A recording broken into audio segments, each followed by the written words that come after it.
The scorched The flats offering didn't is care what color prepared. you May bled. the flames carry our green, prayers. red, or The something in spirits will between. The offering is The prepared. Arizona desert May the would take it flames all the carry our same. prayers. That's what Spirit- Kyle kept telling herself as she dragged one foot in front of the other, leaving a trail through sand that looked like someone had tried to walk and failed halfway through the attempt.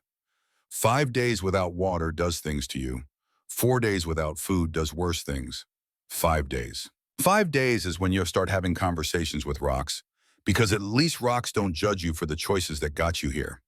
And Kyle Ashenmarch had made some choices. The kind of choices that get you exiled from your clan. The kind that make your own people look at you like you're something that needs to be scraped off their boots. The kind that leave you stumbling through a desert with nothing but the clothes on your back, a broken spear you're too weak to carry anymore, and a small red stone in your pocket that weighs more than it should. She'd been a warrior once. Good one, too. Could split a training dummy in half with one swing. Could drink 3 orcs under the table and still be standing for the morning drills. Could make Chieftain Varda laugh, which was harder than winning most battles.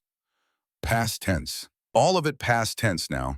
The sun was doing that thing where it pretends it's going to set, but really just hangs there, baking everything a little longer for good measure. Kale's green skin had gone a shade darker. The kind of dark that happens when you're one bad decision away from becoming part of the landscape. That's when she smelled it. Smoke. Not the forest fire kind, the cooking kind, the someone is making food in you, not invited kind. Her stomach made a noise that would have embarrassed her if she had any dignity left to lose. She didn't. Dignity had packed its bags around day 3. The campfire came into view like a mirage, except mirages don't usually include a human in leather armor rotating meat over flames. Real meat, the kind that sizzles and drips fat that makes the fire pop and hiss. Kale stopped 50 feet away, far enough that she wasn't a threat, close enough that he definitely knew she was there. The human didn't look up, just kept turning the spit with the kind of focus people use when they're pretending not to notice something. He had the build of someone who'd spent years carrying things that were too heavy and fighting people who were too angry. Dark hair streaked with gray at the temples, beard that had started going silver at the edges, scars on his hands that caught the firelight like little tributaries of old pain. This was the part where things usually went one of 2 ways. He'd either reach for his sword, or he'd reach for his sword. There wasn't really a third option when an orc showed up at your campfire in the middle of nowhere. Kale's hand moved to where her spear should have been. Found empty air. Right. She'd left that 2 miles back when her arms decided they were done with the whole carrying things concept. The human finally looked up. His eyes did that thing human eyes do when they spot an orc. That little flicker of calculation. Threat assessment. How fast can I get to my weapon? How hard will I need to swing? Standard stuff. But he didn't reach for his sword. He just looked at her, really looked, at the way she was swaying on her feet, at the dust covering her like a second skin, at how her armor hung loose because she'd lost weight in places she didn't know she could lose weight. The words came out before Kael's brain approved them. Can I eat with you? Her voice sounded like someone had dragged it across gravel and left it in the sun too long. 5 seconds of silence. Long enough to wonder if he'd heard her. Long enough to wonder if she'd actually spoken or just thought she had. Long enough for her pride to catch up and start screaming at her for begging. The human looked at the meat, looked at her, looked at the meat again like it might have an opinion on the matter. You going to kill me after? His voice had the flat tone of someone asking about the weather. No. You going to steal my horse? Don't think I could catch it. You going to tree? No. Another 5 seconds. The meat kept sizzling. The fire kept crackling. Somewhere in the distance, a nightbird made a sound that was probably supposed to be romantic, but came out vaguely threatening. Sit. 1 word, that's all it took. Kale's legs folded under her before her brain finished processing the permission. She hit the sand hard enough to send up a small cloud of dust. 50 feet felt like 50 miles. She crawled the first 10, walked the next 30, collapsed the final 10. Up close, the human looked more tired than threatening. The kind of tired that lives in your bones and sends out change of address cards because it's planning to stay a while. He had a water skin next to him, leather saddlebags, a bedroll that looked like it had seen things, a sword that was practical rather than pretty, the kind you actually use instead of just polish. He pulled the meat off the fire, set it on a flat rock to rest, and slid his knife out with the kind of casual movement that said he could put it through your eye before you finished blinking, but probably wouldn't unless you gave him a reason. Kale watched him cut the meat into portions, watched him put the bigger piece on a second flat rock, watched him slide that rock toward her with his boot. Eat slow, you throw it up, that's on you.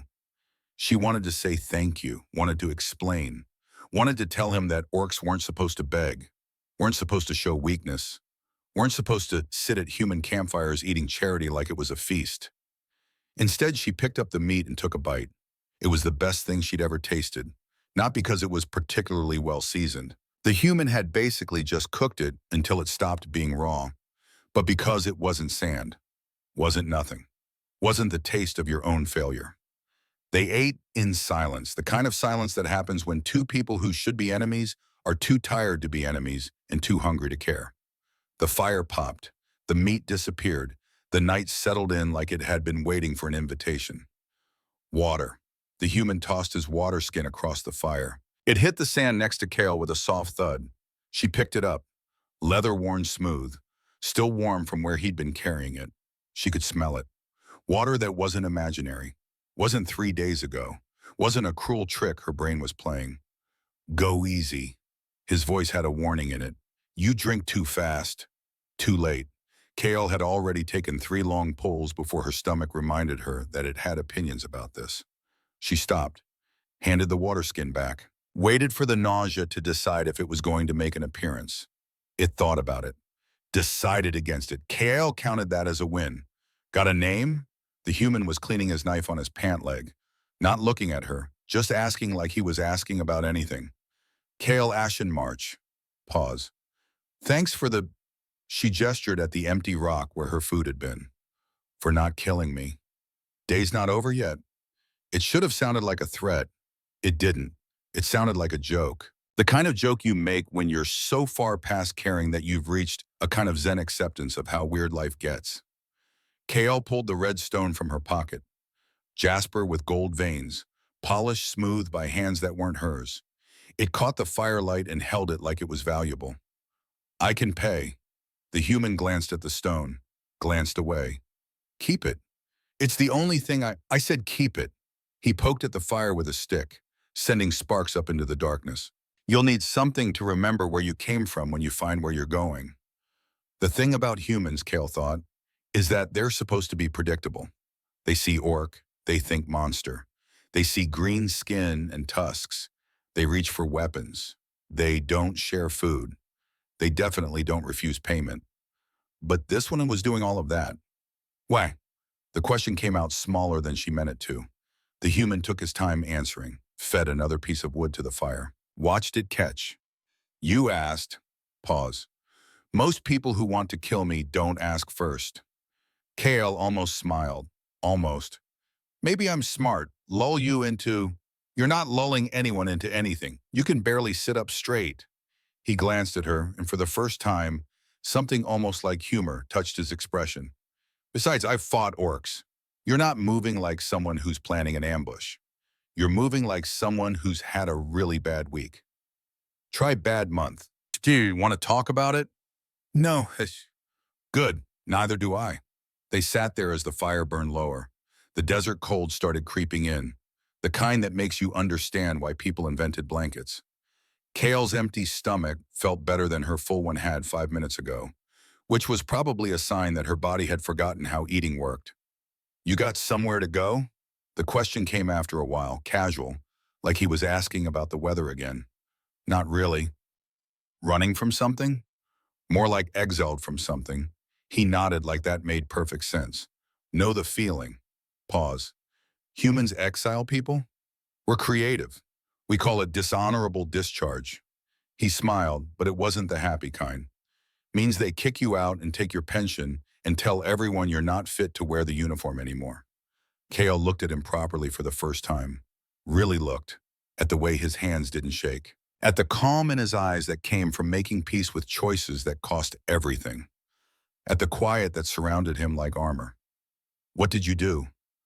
Refused an order.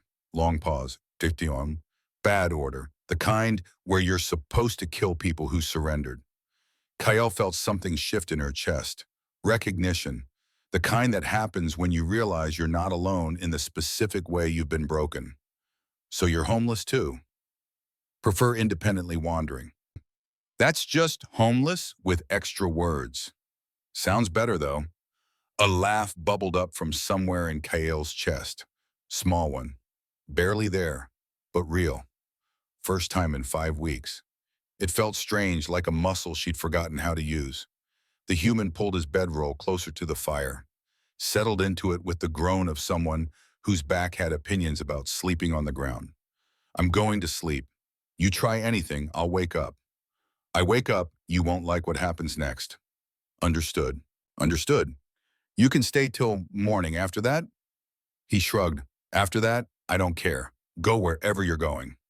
Kale wanted to say something meaningful. Something that captured the weight of what was happening. An orc and a human sharing a fire like it was normal. Like the world hadn't spent centuries teaching them to hate each other on sight. Instead, she just said, thank you. The human didn't answer. Might have already been asleep. Might have been pretending. Either way, the conversation was over. Coyle lay down on the other side of the fire. The sand was hard and cold and uncomfortable. It felt like heaven compared to the last 5 nights. She put her hand in her pocket, felt the smooth surface of the red stone. Her father's voice echoed in her memory. This stone is older than our clan, Kael. Older than the feuds we fight and the wars we win. Hold it when you're lost. It'll remind you that blood doesn't wash away, even when everything else does. She'd been 7 when he said that, had thought he was talking about family blood, clan blood, the literal blood that made her orc. Now lying in the dirt across from a human who'd shared food when he didn't have to, she wondered if maybe her father had meant something else, something bigger. Something about the kind of blood that doesn't come from what you're born as, but from what you choose to become. The fire crackled. The stars wheeled overhead like they were in a hurry to get somewhere. And for the first time in 5 days, Kael slept without dreaming about dying. Morning came with all the subtlety of a war drum in your ear. Kael woke to the human already moving around the camp, packing his gear with the efficiency of someone who'd done this 1,000 times. The fire was out, the sun was up. The desert looked exactly as hostile as it had yesterday. Her body felt like it had been used as a training dummy and then apologized to the dummy for the comparison. Every muscle had a complaint. Her mouth tasted like something had died in it and sent invitations to the funeral. Morning, the human tossed something toward her, a piece of dried meat wrapped in cloth. Last of my rations. Take it. Kael caught it more through reflex than skill. You don't have to. I know. He was checking his saddle, making sure everything was secure. His horse, a gray mare with the patient expression of someone who'd seen some things, stood waiting like she'd been through this routine before. But I'm headed to Crossroads, town about a day's ride west. They've got food, work, and enough trouble that they don't ask too many questions about who you are or where you came from. He paused. You're on foot, so maybe 3 days if you don't pass out. Why are you helping me? The human stopped what he was doing, turned to look at her properly. Because someone helped me once when I was stumbling through my own desert, metaphorically speaking. He adjusted his sword belt, and I remember what it felt like to think nobody gave a damn if I lived or died. He swung up into the saddle with the easy grace of someone who'd been riding since before walking was cool. 3 days west, follow the rock formations that look like teeth. Can't miss them. You'll hit the road. Follow it north. You'll see Crossroads. What if they don't want an orc in their town? Then you'll deal with it, same as I deal with towns that don't want disgraced soldiers. He gathered the reins. World's full of places that don't want you. Trick is finding the ones that don't care enough to stop you. He started to ride off, then paused. Reached into his saddlebag and pulled out another water skin. Smaller, older, patched in 3 places. He tossed it down. It landed in the sand with a soft splash. Crossroads is 3 days away. That's 2 days of water if you're smart about it. His eyes met hers. Be smart about it. Then he was gone. Just gone. Riding west like he hadn't just saved someone who was supposed to be his enemy. Like it was normal, like it didn't matter. Kale stood there holding the water skin and the food, watching the dust settle where his horse had been, thinking about everything she'd been taught. Orcs are warriors. Orcs don't beg. Orcs don't accept charity from humans. Orcs don't sit at campfires with their supposed enemies and talk about exile like it's just another Tuesday. But also, Kyle was alive, was fed, had water, had a direction. She slipped the red stone from her pocket, held it up to the morning light. The gold veins glinted like they knew something she didn't. You'll need something to remember where you came from when you find where you're going. West, towards something called Crossroads, toward a town that might not want her, but might not care enough to stop her, toward whatever came next. KL started walking. Day 6 was about putting one foot in front of the other, about not thinking too hard about anything except the next step, the next sip of water, the next piece of shade. The rock formations that looked like teeth appeared around noon. Jagged things rising out of the sand like some ancient god had gotten angry and started throwing furniture.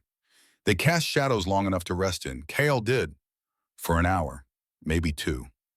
Time got weird when you were alone. The water skin felt lighter. She'd been smart about it. Mostly. Small sips, wet her lips more than actually drinking. The kind of discipline you learn when water means the difference between walking and not walking. The dried meat was gone by evening. She tried to make it last, failed. But her stomach had stopped threatening to evict everything, which felt like progress. She walked until the stars came out, found a hollow between 2 rocks that blocked the wind, curled up with her back against stone that still held the day's heat. Sleep came harder without the fire, without someone else nearby. The desert at night is full of sounds that make you wonder what's out there watching, wondering if you're food or just entertainment. But exhaustion is a kind of mercy. Eventually, it doesn't matter what's watching. You sleep anyway. Boy, day 7 was worse. Not because of the walking. KL's body had figured out a rhythm, a way to move that didn't waste energy. Shuffle and drag, shuffle and drag. Efficient, if not pretty. But the water skin was almost empty. She could feel it. The weight all wrong. And the road the human had mentioned hadn't appeared yet. Maybe she'd missed it. Maybe he'd lied. Maybe she'd gotten turned around and was walking deeper into the desert instead of out of it. The thoughts came like vultures, circling, waiting. By afternoon, the water was gone. She turned the skin upside down, shook it, got 3 drops, licked them off her palm like they were precious because they were. This is how it ends, she thought. Not in battle, not with honor, just walking in the wrong direction until you stop. But then, there, a line in the distance, too straight to be natural, too flat to be rock. The road. Kyle felt something in her chest that might have been hope or might have been delirium. Hard to tell the difference when you were this far gone. She made it to the road by sunset, collapsed on it like it was a finish line, lay there staring at the sky, watching it turn colors that didn't have names. North. The human had said north. She turned her head, looked left, looked right, couldn't tell which was which. The sun was setting, which meant that was west, which meant north was. Her brain gave up halfway through the calculation. Pick one. Doesn't matter. 50-50 chance. She picked right because right seemed right, which was stupid logic, but it was the only logic she had left. Day 8, KL saw the walls around midday. Low walls, more suggestion than protection. The kind that say we're technically a town without really committing to the bit. Crossroads. Had to be. She'd made it. The thought should have brought relief. Instead, it brought a new kind of exhaustion. The kind that happens when you've been running on fumes and suddenly realize there's nothing left in the tank. The last half mile took an hour, maybe more. Time was still being weird. The gates had guards, one human, one something else. Half-elf maybe? Hard to tell from a distance when your eyes were still adjusting to the concept of civilization. Kyle approached slowly, hands visible, non-threatening posture. All the things you do when you're an orc trying to enter a human town without starting an incident. The human guard looked up, looked down at a piece of paper he was holding, looked up again. Business? His voice had the enthusiasm of someone working a job they didn't particularly enjoy but needed the money. Looking for work. What kind of work does an orc do in Crossroads? The kind that pays. He almost smiled, almost. Fair enough. You cause trouble, you leave, you steal, you leave, you hurt someone, you leave in pieces. Clear? Crystal. Gate fee is 2 coppers. KL's hand went to her pocket. The red stone was there. Nothing else. I don't have, then you don't enter. This was it, the part where her luck ran out, the part where she explained that she'd walked 8 days through a desert to get here. And please, just this once, could someone cut her a break? I've got it. The voice came from behind the guards. Familiar. Unexpected. The human from the campfire stepped into view from where he'd been leaning against the inside of the gate, looking like he'd been waiting. Probably because he had been waiting. He flipped 2 coppers to the guard with the casual indifference of someone who knew the exact price of compassion. The guard caught them, examined them with the thoroughness of someone who'd been passed fake coins before. Nodded. She's in. She's your problem now. Everything's my problem. The human was already walking away. That's why I drink. Kale followed him through the gate, past buildings that leaned into each other like drunk friends. Past merchants, shouting about their definitely authentic, not stolen goods. Past the kind of crowd that comes from 3 trade routes colliding and nobody bothering to clean up the mess. You waited. It wasn't a question. Needed a drink anyway. The human stopped at a building with a sign that read "The Dusty Mug" in letters that looked like they'd given up halfway through being painted. Figured you'd show up eventually, or you wouldn't. Either way, I was having a drink. He pushed open the door. The smell of alcohol, cooking food, and poor life choices rolled out like a greeting. You didn't have to pay 2 coppers. Not exactly bankrupting me. He held the door. You want to pay me back? Buy me a drink when you get money. Until then, shut up and follow me. The inside of the Dusty Mug lived up to its name. Nothing was quite straight. Not the tables, not the bar. Not the regulars who occupied both with the permanent attachment of barnacles on a ship hull. The human walked to a corner table like he owned it, probably because he'd been sitting there for the past 3 days waiting. He flagged down a woman behind the bar, middle-aged, built like she'd been a soldier and retired into running a tavern that doubled as a therapy session. Callan, your stray, finally showed up. She's not my friend, Rowan. She's a stray I fed once, and she followed me home. Same thing. The woman approached with a presence that suggested she'd broken up more fights than she'd started, but could do both if necessary. She set 2 mugs down without being asked, gave Kale a long look that calculated everything from threat level to life story. Orc. Notice that, did you? Rowan wiped her hands on her apron. We get a few through here, mostly traders. You don't look like a trader. I'm not. Good, traders are annoying. She pulled out a stool, sat like she was settling in for a conversation. You any good at moving heavy things? Used to be. Kitchen needs help. Lifting crates, hauling barrels, breaking up fights when the customers get stupid. Pays room and board plus 2 coppers a day. You interested? Kyle looked at the human. Callan. He was deliberately not looking back, just staring at his drink like it had the secrets of the universe floating in it. Yes, I'm interested. Good. Start now. Back room. Go. It wasn't a discussion. It was a deployment. Kale stood, walked toward the back, stopped halfway, turned. Garrett. He looked up finally. Thank you. Don't thank me. Thank Rowan. She's the one hiring you. You told her I'd be here. Maybe. You paid the gate fee. 2 coppers barely counts. You waited 3 days. Something flickered across his face. Amusement, maybe, or resignation. I like the ale here. Kyle smiled. Small, real, the kind that means more than words. You're a terrible liar. Yeah, well, Garrett Callan took a drink. Don't tell anyone. Ruins my reputation. Kale walked to the back room. Through the kitchen where someone was shouting about onions.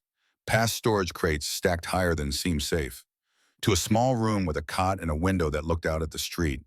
It wasn't much, but it was a room, with a door that closed and a bed that wasn't sand. She sat on the cot. It creaked but held, pulled out the red stone, held it up to the light coming through the window. You'll need something to remember where you came from when you find where you're going. Maybe this was it. Maybe where you're going isn't some grand destination. Maybe it's just a room above a tavern, a job that pays 2 coppers, a human who waited at a gate because someone needed to wait. Maybe that's enough.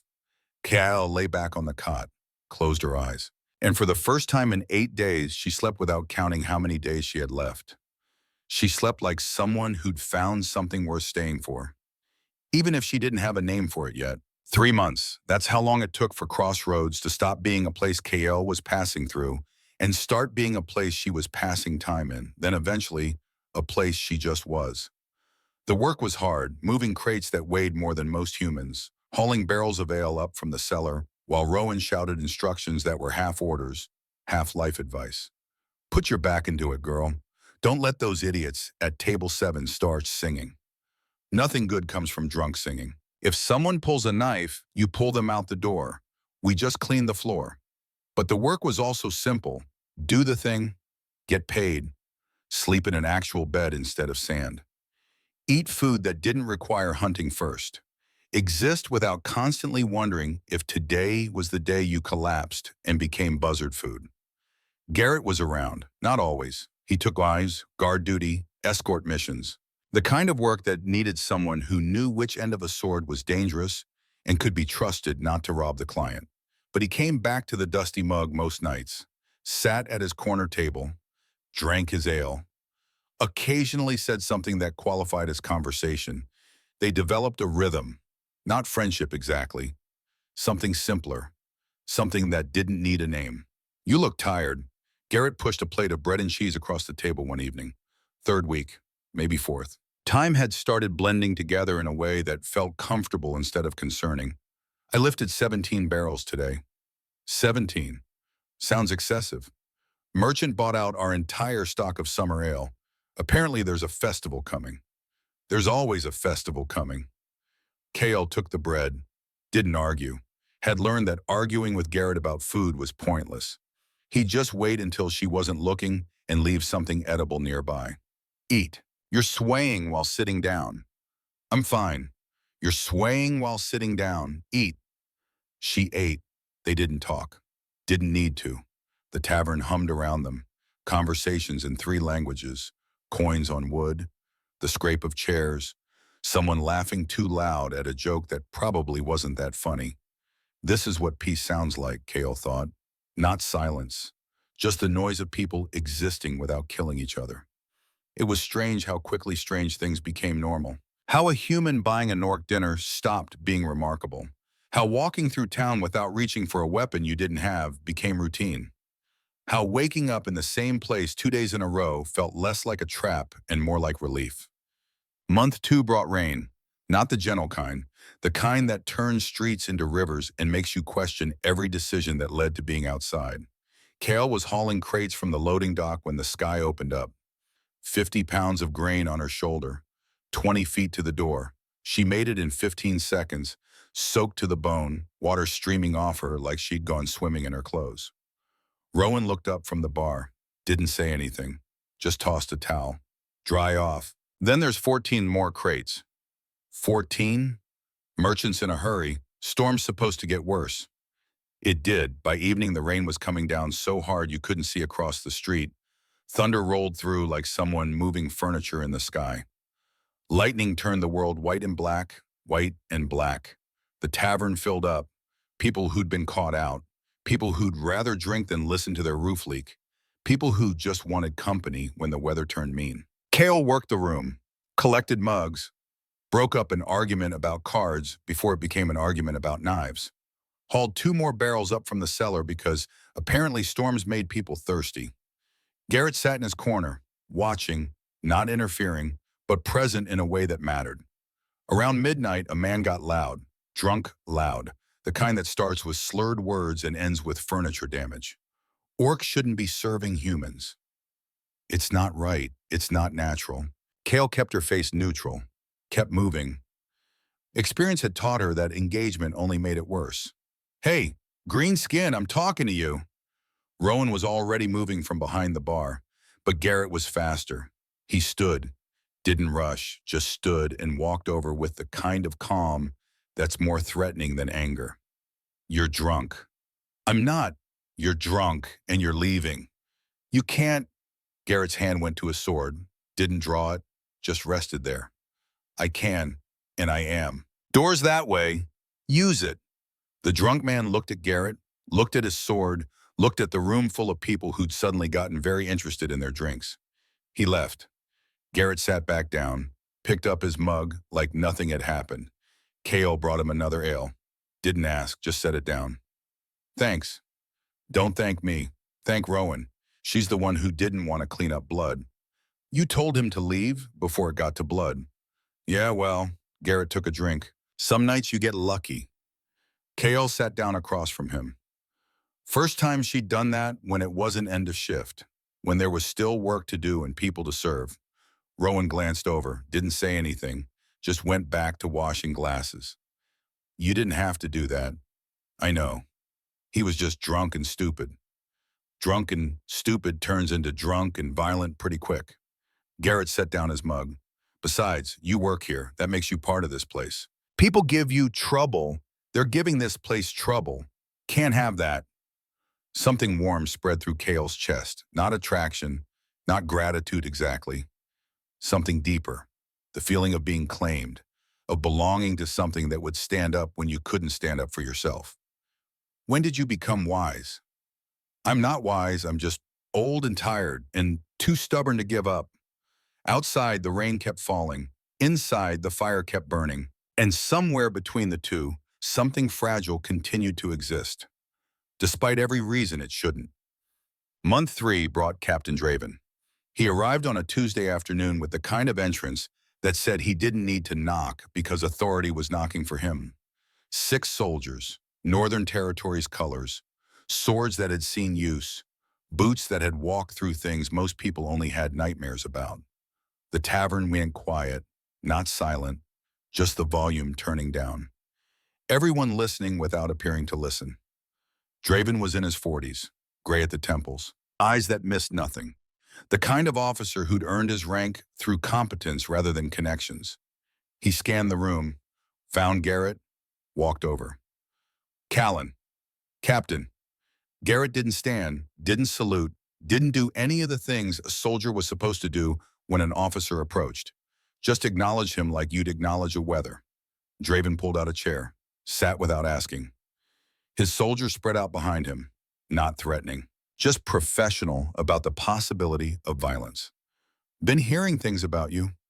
People talk. It's boring here. Heard you're living with an orc. Every person in the tavern suddenly found their drink fascinating. The background noise didn't stop exactly, just decreased. Volume turned down, everyone listening without appearing to listen. Garrett took a slow drink of his ale. She works here. So do I. Technically, Rowan lets me run a tab that'll probably outlive both of us. That's not what I mean. I know what you mean, Captain. Garrett set down his mug with the kind of precision that said he was thinking very carefully about his next words. And I don't care. Draven's hand went to his sword, not grabbing it, just resting there. The universal sign of, I could make this a problem if I wanted to. Kale was in the back room, could hear every word through the kitchen door. Her hand went to the cleaver she'd been using to chop vegetables. Heavy, sharp, useful for more than just food prep. There are rules, Callan. Orcs register when they enter Crossroads. Orcs don't stay longer than a week. Orcs definitely don't take up permanent residence and start working for humans like they belong here. Funny, nobody mentioned those rules at the gate. The gate guard is new and lazy. Draven leaned back in his chair. I'm neither. Pause. Your orc friend registers by tomorrow morning or she leaves. Those are the options. And if she doesn't want either option, then I make a third option. You won't like it. She definitely won't like it. The air in the room changed, went from uncomfortable to dangerous. The kind of dangerous that happens when everyone knows violence is possible and is deciding whether it's probable. The kitchen door swung open. KL walked out. Cleaver still in hand, not threatening, just present, visible, green and tall, and very obviously the topic of conversation. I'll register. Draven looked at her properly for the first time, took in the kitchen apron, the vegetable stains, the cleaver that was definitely sharp enough to be a problem. Smart orc. Smart enough to know when I'm outnumbered. Good. He stood. His soldiers moved with him, synchronized, disciplined, the kind of unit that had trained together long enough to think as one. Tomorrow morning, administrative building, second floor, ask for Silas Graymore. He handles special cases. The way he said special cases made it clear what he thought about orcs in general, and this situation in particular. Draven paused at the door, looked back at Garrett. You're better than this. Better than what? Treating people like they're people? Better than throwing away everything you were for? He gestured vaguely at Kale. For whatever this is. Garrett picked up his mug again. What I was got me exiled, Captain. What I am now got me a place to sleep and people who don't care about my past. He took a drink. I'll take that trade. Draven left. His soldiers filed out behind him, professional to the end. The tavern exhaled collectively, like everyone had been holding their breath and just remembered how lungs worked. Rowan walked over, slammed a bottle of something stronger than ale onto the table. That was stupid. Which part? All of it. Him coming here, you antagonizing him, her walking out with a weapon. She poured 3 glasses. But mostly the part where you're both idiots who can't just keep your heads down. Kale sat down at the table, put the cleaver aside, took a glass. I'll register tomorrow. And then what? Rowan's voice was quieter now, almost sad. You think that's the end of it? Registration is just the start. They'll want to know where you came from, why you're here, what you're doing. And when they don't like the answers, which they won't, they'll find reasons to make you leave. Then I'll deal with that when it happens. We'll deal with it, Garrett corrected. Kale looked at him, really looked, at the stubborn set of his jaw, at the quiet determination in his eyes, at the man who'd shared food with a stranger in a desert and was now volunteering to fight a system for someone who wasn't even his friend. Except maybe she was. Maybe that's what had happened without either of them noticing. Maybe friendship was less about grand declarations and more about showing up, about waiting at gates, about paying small fees, about saying we instead of you. You don't have to. I know. Garrett raised his glass, but I'm going to anyway, so shut up and drink. Rowan raised her glass too, to idiots who make terrible decisions and somehow survive anyway. They drank. Outside, the sun was setting. Inside, the fire kept burning. And somewhere between the two, something fragile and impossible continued to exist.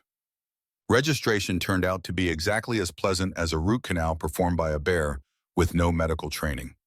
Silas Graymore was a thin man with the personality of wet parchment and the enthusiasm of someone who'd been doing this job for 30 years and still hadn't figured out why. He had Kyle fill out forms, answer questions, provide information she didn't have. Place of birth? North, mountains. Which mountains? The jagged spine. That's 300 miles of mountains. Be specific. Kale leaned back in the uncomfortable chair, looked at the ceiling like it might have answers. The part with the sharp rocks and aggressive wildlife.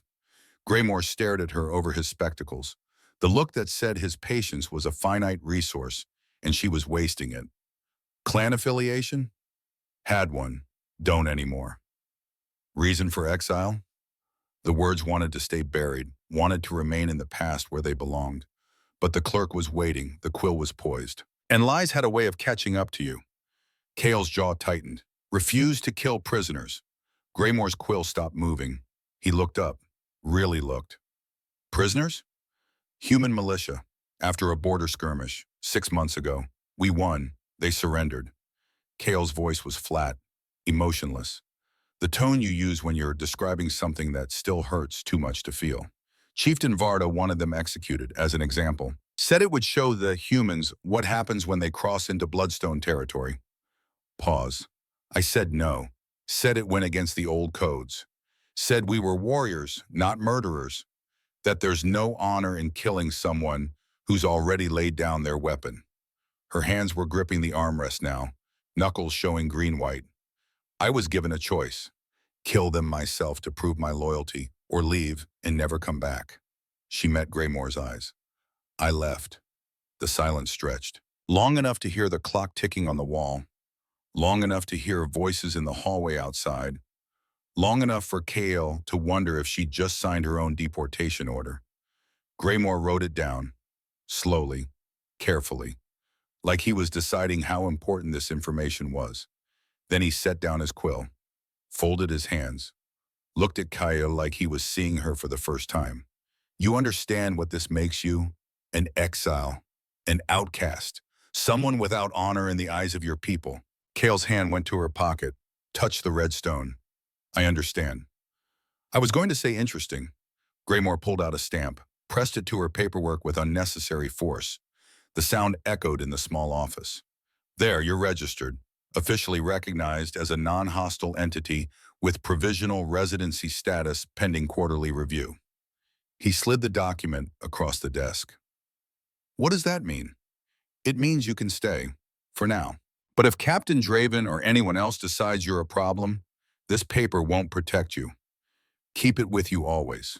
Try not to cause incidents. Kale took the paper. It felt heavier than it should. One more thing to carry that weighed more than its physical form. She stood to leave. One more thing. Graymore's voice stopped her at the door. What you did, refusing to kill prisoners, that was the right choice. Kyle turned back. Didn't feel right at the time. Felt like losing everything. Best choices rarely feel good when you make them. Graymore picked up his quill again, already moving on to the next form, the next person, the next problem. Only later, when you realize you can still look at yourself in a mirror. 3 more months passed, seasons changed, Crossroads did its Crossroads thing, existed loudly, chaotically, with complete disregard for anyone's opinion about how towns should function. Kyle kept working, kept lifting barrels and breaking up fights, kept existing in a space that hadn't quite figured out what to do with her, but also hadn't kicked her out yet. Garrett kept taking jobs, kept coming back, kept occupying his corner table like it was a throne made of mediocre ale and bad decisions. They kept whatever they were doing. Sometimes they talked about small things, about nothing that mattered and everything that did. You ever miss it? Garrett asked one night. Month 6, week 3, give or take. Your clan, your people. Kale was wiping down tables. End of shift routine. The tavern was nearly empty, just the regulars who'd long since become part of the furniture. Every day. She wrung out the cloth, moved to the next table. You, the military? No, Garrett stared into his mug. But I miss having a purpose, miss knowing what I was supposed to be doing with my life. You're doing something now. Kale sat down across from him. First time all night she'd stopped moving. Drinking, existing, helping people, waiting at gates for exiled orcs. She smiled. That's something. It's not a purpose. Maybe it is. Maybe purpose isn't this big dramatic thing. Maybe it's just showing up, being there, making someone's terrible day slightly less terrible. Garrett considered this, drank his ale. That's depressingly reasonable. I contain multitudes. You keep saying that. It keeps being true. Outside, the night was cold, clear, the kind of cold that makes stars look sharp enough to cut yourself on. Inside, the fire burned low, warmth without heat, light without glare. And at a corner table, 2 exiles sat in comfortable silence. Not talking about the past, not worrying about the future, just existing in the present moment where things were okay enough, which in the end might be the only purpose anyone needs. Peace has a time limit. KL was learning that, had been learning it slowly over 6 months. But some lessons don't fully land until they're demonstrated with force. The demonstration arrived on a rainy evening in month 7. The door opened, wind and water rushed in, and with them, 4 figures in traveling cloaks that couldn't quite hide the armor underneath. Orcs. Kale knew before they lowered their hoods, knew from the way they moved, the way they carried themselves. Warriors. Real ones. The kind who'd been fighting since they could walk and would die before dishonoring their clan. The tallest lowered her hood first, Chieftain Varda Ironhide. She looked exactly as Kale remembered. Maybe older, maybe harder. The kind of hard that comes from making decisions nobody else wants to make and living with the consequences. The 3 warriors with her fanned out, professional, covering exits, making it clear this wasn't a social visit. The tavern went silent. Not the quiet of listening, the quiet of prey recognizing predators. Every human in the place suddenly remembered they had business elsewhere. Chairs scraped, coins hit tables. People filed out with the efficiency of practice. Except Garrett. He stayed in his corner, hand moving to his sword, eyes calculating. Distance, angles, probability of survival. Varda's gaze swept the room. Found Kale. Locked on. She spoke in Orcish. Deep. Resonant. The kind of voice that carried authority without needing to raise volume. So this is where you've been hiding. Kyle stood slowly, set down the mug she'd been cleaning, faced the woman who'd exiled her. She answered in common, deliberately. I'm not hiding, chieftain. I'm living. Living among humans. Varda's lip curled, the kind of expression you reserve for particularly offensive garbage. You've fallen far. Risen depends on perspective. One of the warriors stepped forward, thorn blood mark, scarred and built like an angry mountain. Chieftain, let me handle this insult. No, Varda raised a hand. Thorn stopped immediately. Discipline. That's what made them dangerous. Not just strength, not just skill, but the absolute willingness to follow orders without question. I didn't come here to fight. I came to deliver a message. KO waited. The war is escalating. The northern territories are pushing into Bloodstone lands, taking villages, burning farms. We need every warrior. Varda's eyes bored into KL's. Even disgraced ones. Pause. Your exile is lifted. Come back. Fight for your people. Prove that you still have honor. That you can still be Orc. Kale's hand went to her pocket, touched the red stone, felt its familiar weight. Her father's voice echoed. Blood doesn't wash away. No. The word hung in the air. Simple, final, irrevocable. Varda's expression didn't change. If anything, it hardened. You refuse your chieftain's direct order? I'm not your warrior anymore. You exiled me. Remember? Kale's voice was steady, calmer than she felt. I've built a life here. I have work. I have people. You have humans. Varda spat the word like it was poisonous. And one human in particular, I hear.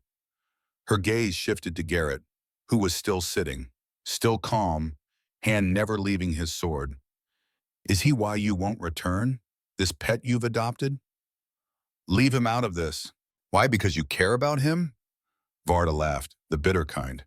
You've forgotten what you are, Kyle. You're Orc. We don't befriend humans. We don't share meals with them. We don't. She gestured at the entire situation. Whatever this is, Kale took a breath, let it out slowly. Maybe that's the problem. Maybe that's exactly what's wrong with our people. We're so busy hating everyone else that we've forgotten what we're actually fighting for. Thorn moved again, faster this time, hand going to her weapon. Garrett stood, chair scraping back, sword half drawn. Enough! Varda's command froze everyone in place. We will not fight here. Not today. She looked at KO one last time, the kind of look that tries to see into your soul and judge what it finds there. You have until dawn tomorrow to decide. Return with us or remain exiled forever. But know this, if you stay, you are no longer Orc. You are nothing, no clan, no family, no heritage, just a traitor who chose humans over her own people. I chose not to murder prisoners. Kale's voice was quiet but steady. If that makes me a traitor, then I'm okay with that. Varda turned to leave, stopped at the door. Your father would be ashamed. The words hit harder than any weapon could. Kale's hand tightened around the red stone until it hurt. My father taught me that honor meant doing the right thing even when it cost everything. So maybe he'd be proud. Or maybe he'd be ashamed. I'll never know. She met Varda's eyes. But I can look at myself in a mirror. Can you? Varda didn't answer, just walked out. Her warriors followed, disciplined to the end. The door closed. The tavern stayed silent. Then slowly people started breathing again. Rowan appeared from wherever she'd been hiding, probably the cellar. Good place to be when violence becomes probable. Well, that was dramatically terrible. KL sat down hard, legs suddenly deciding they were done supporting her. Yeah, Garrett came over, sat across from her, didn't say anything. Just present, solid, there. After a while he spoke. You okay? No, but I will be. You made the right choice. Kael pulled out the red stone, looked at it, gold veins catching lamplight. Did I? I just gave up any chance of going home. Ever. I'm permanently exiled now, cut off from my people, from everything I was. What if this is a mistake? What if I'm trading my entire heritage for what? A job hauling barrels? A town that tolerates me as long as I'm useful? You're trading it for freedom. Garrett's voice was quiet but firm. For the ability to choose who you want to be instead of having it dictated by someone else. That's easy for you to say. You're human. You've got an entire kingdom to fall back on if things go wrong here. Had, he corrected, past tense. They kicked me out too, remember? I've got exactly as much to fall back on as you do, which is nothing, which is why we make it work here. Kale looked at him, at the quiet certainty in his eyes, at the man who'd somehow become the most important person in her life without either of them planning it. When did you become wise? I'm not wise, I'm just old and tired and too stubborn to give up. He pushed his ale across the table. Drink. Tomorrow we'll deal with tomorrow. Tonight we survive tonight. She drank. It tasted like cheap ale and bad decisions. It tasted like home. Dawn came whether you were ready for it or not. Kale stood at the window of her small room, watching the sky turn from black to gray to something that wasn't quite day, but wasn't night anymore either. The in-between time, when the world holds its breath before deciding what kind of day it's going to be. She'd slept, somehow, not well, not peacefully. But her body had demanded unconsciousness and gotten it despite her mind's protests. The red stone sat on the windowsill. She'd placed it there last night, wanted to see it in the morning light, wanted to remember why she was about to do what she was about to do. A knock on the door. It's time. Garrett's voice. Quiet, respectful of the moment. Kale pocketed the stone, opened the door. He was already dressed, already armed, like he'd been up for hours. Probably had been. You don't have to come. I know. This is my choice, my consequence. I know that too. He adjusted his sword belt. But you're not walking out there alone, so stop arguing and let's go. They walked through empty streets. Crossroads wasn't a town of early risers. Most of its citizens had better things to do at dawn than watch an orc get exiled twice. But a few were out. Rowan stood in the doorway of the dusty mug, arms crossed, face unreadable. She nodded once as they passed. The gate guards were different ones than usual. Day shift. They watched Kyle and Garrett walk by without comment, without interference. News traveled fast in small towns. Outside the walls, maybe 50 feet from the gate, Varda waited. 4 warriors with her, same ones from last night, standing like statues in the morning mist. Patient, disciplined, the kind of soldiers who could wait all day if necessary. Kyle walked toward them, not slow, not fast, just steady. Each step a choice, each choice a commitment. Garrett followed, not close, maybe 20 feet back, far enough to give privacy, close enough to intervene if things went sideways. Varda's expression was stone, the kind of stone that had weathered 1,000 storms and would weather 1,000 more. You're staying. Not a question, a statement of fact. I am. Then it's done. Varda reached into her armor, pulled out something small and metallic, a clan token, bloodstone insignia carved into iron, the kind every warrior received when they came of age, the symbol of belonging, of identity, of everything that made you part of something larger than yourself.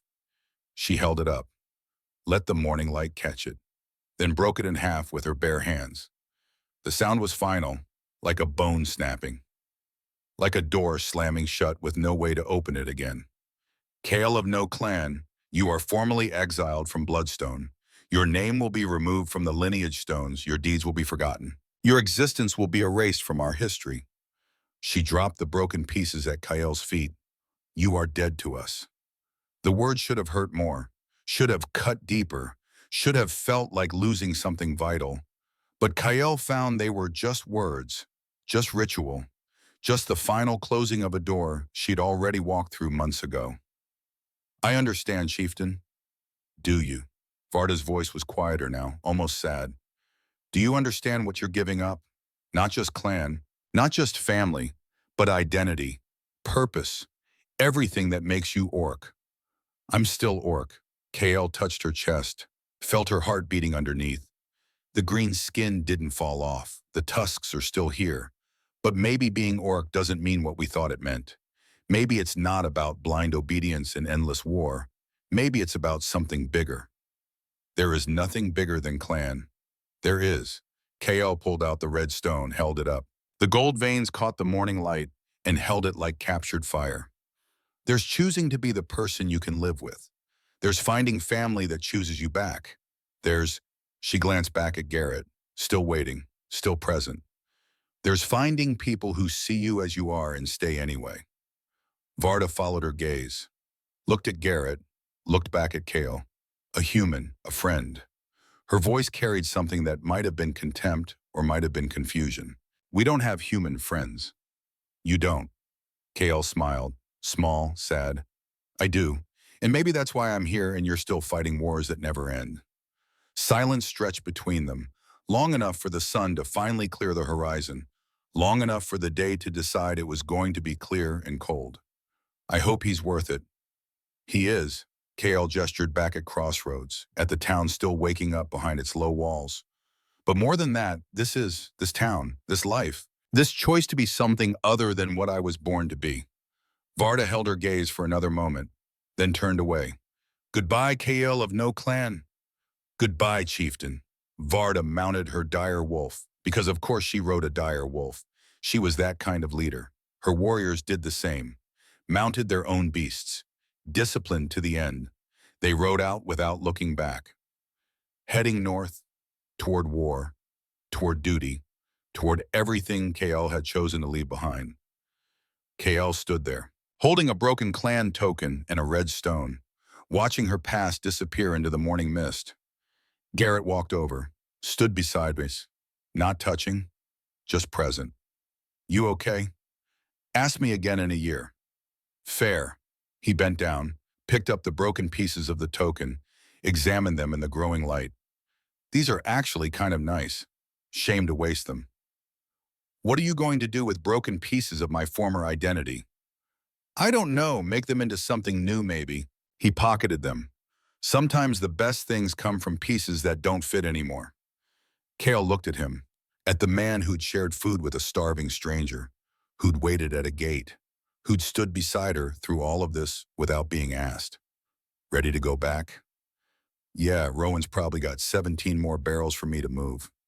Sounds miserable. It is, but it's my miserable. That counts for something. They walked back, side by side, not touching, just together. Two exiles who'd found something like home in a place that had no reason to want them, but let them stay anyway. 6 months passed, seasons changed, winter came and went, spring arrived with the kind of enthusiasm that suggested it had been waiting all year for its turn. The dusty mug became something unexpected. A place where humans and orcs occasionally shared tables, where the rule was simple enough for anyone to understand. Cause no trouble, you can stay. Cause trouble, you leave through either the door or the window, depending on how much trouble you'd caused. Rowan had hired 2 more orcs, both exiles, both looking for the same thing Kale had been looking for. A place that didn't care about their past, a chance to be something other than what they'd been born to be. Crossroads was slowly, reluctantly becoming something different. Not integrated, not perfect, but functional. The kind of functional that happens when people are too busy surviving to maintain hatred. Kyle still worked at the tavern, still lifted barrels and broke up fights, still hauled crates up from the cellar while Rowan shouted advice that was half instruction, half philosophy. But she'd also started doing something else. Teaching. It had started small.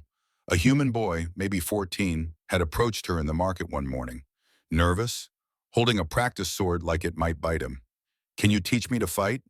Kale had almost said no, almost explained that she wasn't taking students, that she was just a worker at a tavern, that he should find someone else. But something in his eyes stopped her. Recognition. The look of someone who needed to prove something to themselves more than to anyone else. Wait down, because I want to learn to fight like an orc. Everyone says orcs are the best warriors.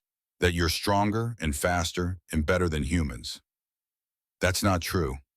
Which part? Any of it. Orcs aren't better. We're just trained different, taught to think about combat different. Kale shifted the groceries she'd been carrying. But if you want to learn, meet me behind the tavern tomorrow morning. Dawn, don't be late. He'd shown up, and then he'd kept showing up, and then he'd brought a friend, and then the friend had brought someone else.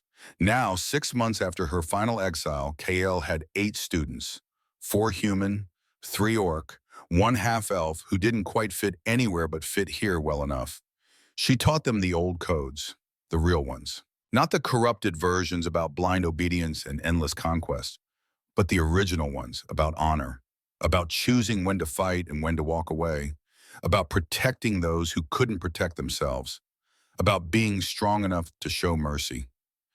Garrett watched sometimes, from his corner, not interfering, not offering advice, just being present, being proud without saying it. One evening after training, Kikil joined him at the table. Ritual by now. The day winding down, work done, just the quiet comfort of familiar company. You ever regret it? Garrett asked, not looking at her, just staring at his ale. What you gave up? Kale thought about it, really thought, gave the question the weight it deserved. Every day. Pause. But I don't regret what I gained. Which is? Choice, freedom, friends who don't care what species I am. She pulled out the red stone, had become a habit, touching it when she needed to think, when she needed to remember. My father gave me this, told me blood doesn't wash away. I thought he meant orc blood, clan blood, the literal blood that made me what I was born as. She held it up to the lamplight. The gold veins glinted. But maybe he meant something else. What? Maybe he meant the blood that matters is the kind you shed together, the kind that comes from fighting side by side, from protecting people who can't protect themselves, from choosing to see someone else's humanity or orskity even when the world says you shouldn't. Garrett smiled, small, real, the kind that reaches the eyes. That's pretty philosophical for someone who spends most of her day lifting things. I contain multitudes. You keep saying that. It keeps being true. Rowan came over with food neither of them had ordered, but both would eat, because that's how Rowan worked. She set down plates and looked at them both with an expression that suggested she'd figured something out and was waiting for them to catch up. You two are idiots, they replied in unison. We know. But you're my idiots. She walked away, already yelling at someone else about something else, because running a tavern was just professional chaos management. Kyle looked around the room, at the humans and orcs sharing space, at the conversations happening in 3 languages, at the kind of peace that wasn't perfect, but was real. This is what victory looks like, she thought. Not conquest, not domination. Just people existing together without killing each other. Just the choice to see past what you were taught to what might actually be true. Thank you. The words came out quiet, almost too quiet to hear, but Garrett heard them. For what? For asking if I could share your fire with a hungry orc. Kale met his eyes. For not killing me when you had every reason to. For waiting at a gate. For standing beside me when my entire past showed up demanding I choose. For, she gestured vaguely at everything. For all of it. You asked if you could eat with me, Garrett corrected gently. I just said yes, those aren't the same thing. Aren't they?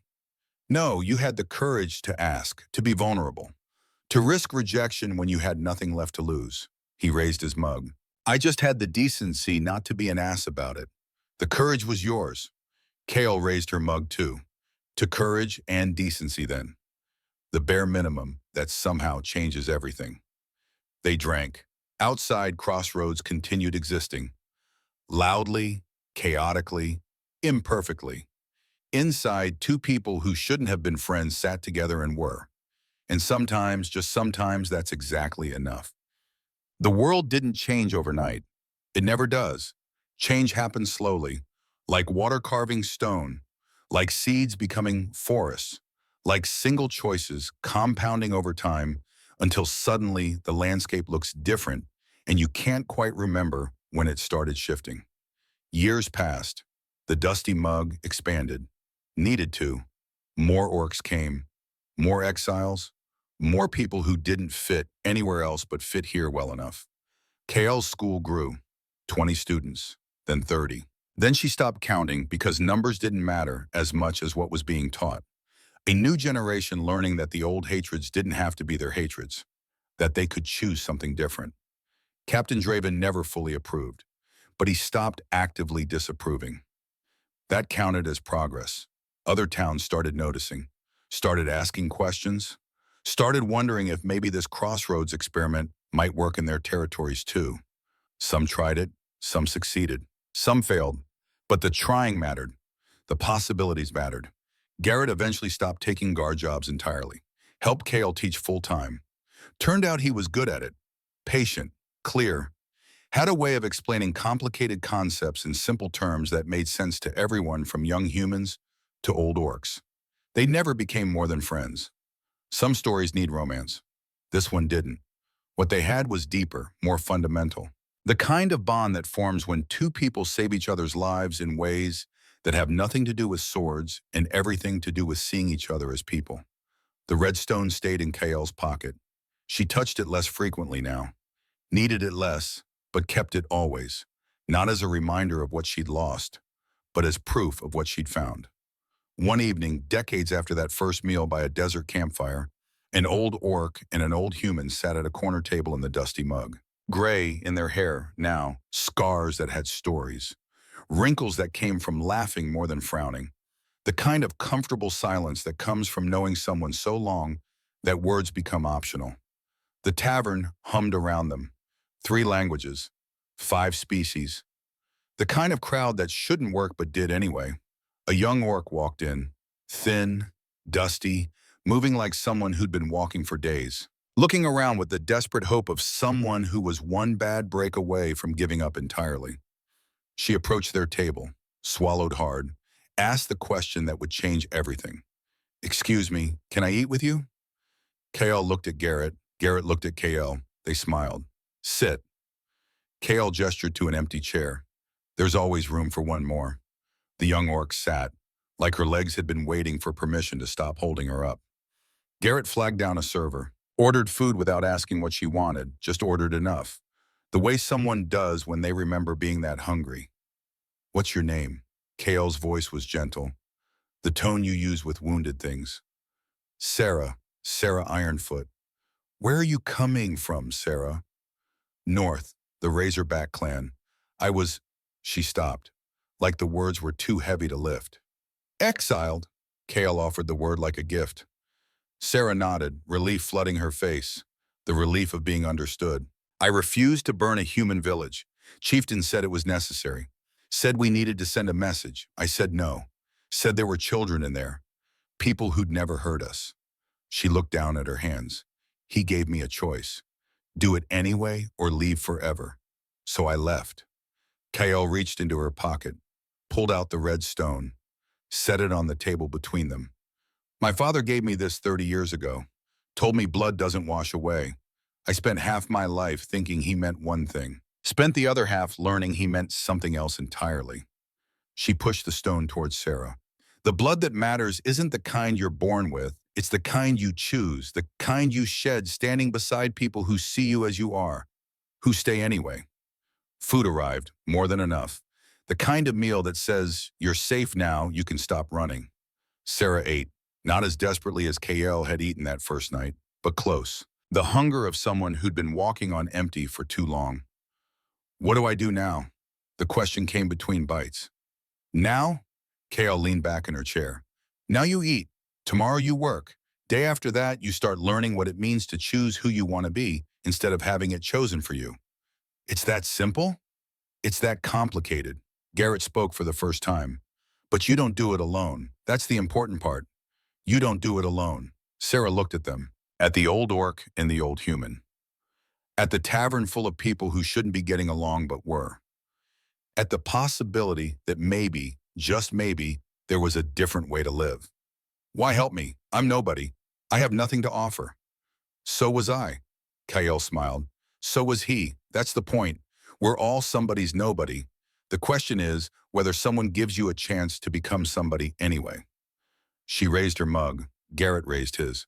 Welcome to Crossroads, Sarah, where we don't care who you were, only who you choose to become. They drank, and in that moment, in a tavern, in a town that shouldn't work but did, the world changed. Not all at once, not dramatically, but genuinely. One shared meal at a time, one answered question at a time, one choice at a time. The narrator's voice would take over now, if this were being told aloud, if this were the kind of story that needed someone to explain the moral. But maybe it doesn't. Maybe the moral is simple enough that it doesn't need explanation. The world doesn't change through grand gestures or dramatic declarations. It changes when a starving orc asks if she can eat with you, and you say yes. It changes when you choose to see the person across the fire instead of the enemy your ancestors died fighting. It changes when you decide that honor isn't about following orders blindly, but about doing the right thing even when it costs everything. Blood makes you orc. Loyalty makes you family. But choosing to see someone's humanity or orcity, even when the world says you shouldn't, that's what makes you brave. The bravest warriors aren't the ones who never feel fear. They're the ones who choose compassion despite it. Sometimes the meal that saves your life isn't about the food. It's about someone looking at you like you're worth saving. And sometimes, just sometimes, one simple yes can change two worlds forever. Years later, long after Kale and Garrett were gone, the story would still be told. In the dusty mug, in other taverns, in other towns that were trying this crazy experiment of letting people be people, regardless of what they were born as. The story of an orc who asked if she could eat with a human, and the human who said yes, and how that one moment of simple kindness rippled outward like a stone thrown in still water, spreading circles that touched shores no one had ever imagined reaching. The story would change in the telling. Details would shift. Names would be forgotten and remembered wrong. But the heart of it would remain, the question that changed everything. Can I eat with you? And the answer that changed everything more. Yes. In the end, that's all it takes. Someone brave enough to ask. Someone decent enough to answer. And the willingness to see what happens when two people choose connection over conflict. When they choose to share a meal instead of drawing a sword. When they choose to build a bridge instead of manning a wall. It's not complicated, it's not easy. But it's possible, and possible is enough.